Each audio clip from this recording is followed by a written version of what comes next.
hard not to make a few comments about the impact of our friend and man who's done a good amount of work for the monastery, Josh, having passed away suddenly and unexpectedly. When Luang Pa mentioned it to me just before puja last night, my mind just stopped. It had quite an impact, as much as because of the unfortunate circumstances surrounding the death as anything that I think I reflected on and maybe said to him at the time. It's sort of like, well, you expect the unexpected when people die quickly, without any warning. We've seen that happen a number of times over the years at the monastery, but with the unfortunate circumstances that were surrounding that, it has a stronger impact of kind of sadness. Even though we know that these things happen, this is the world. It's just really quite impactful. For those of you who don't, most of you probably have never met him, but all the beautiful cement work that's done out here, the paths, and then down on the other side, even that little bridge, that concrete bridge that goes over the swale, all that was done by him, kind of handcrafted. It wasn't a pre-built bridge or anything like that. He molded it and did it himself with his own vision.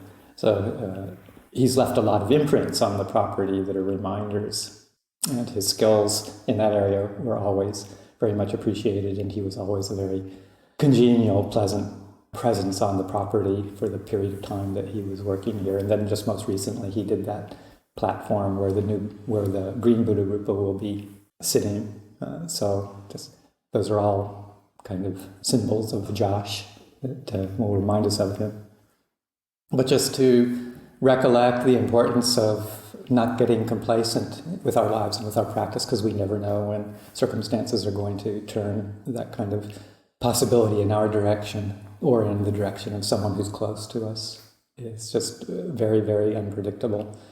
And it's so easy just to get lost in the fog of living day to day and getting involved with tasks and duties and obligations, distractions, and to not keep a sharp perspective on the immediacy of our existence, and it's easy to get lost in thoughts of the future, thoughts of the past, and lose our track on a commitment, as I think probably most of us here have a commitment to realizing Dhamma. And the amount of energy and intensity of mindfulness, not in a tight way, but in just a persistent, constant application of our minds to the practice, and not to allow ourselves to get swayed by the temptations of sensuality or of becoming and planning and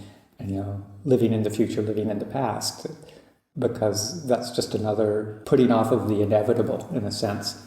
So we have to really concentrate our energies to staying present, which doesn't mean that we can't do things like we need to do, practical planning or remembering things from the past that we can learn from as memories, but to apply it always to right here and right now, because in the end, death is there for all of us, and when it comes, it'll be right now.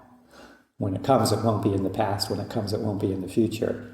And the only solace we're going to find is if we've cultivated that sense of presence of mind, that mindfulness, and the insight into transiency of this body. This body is not ours to rely on, not ours to control.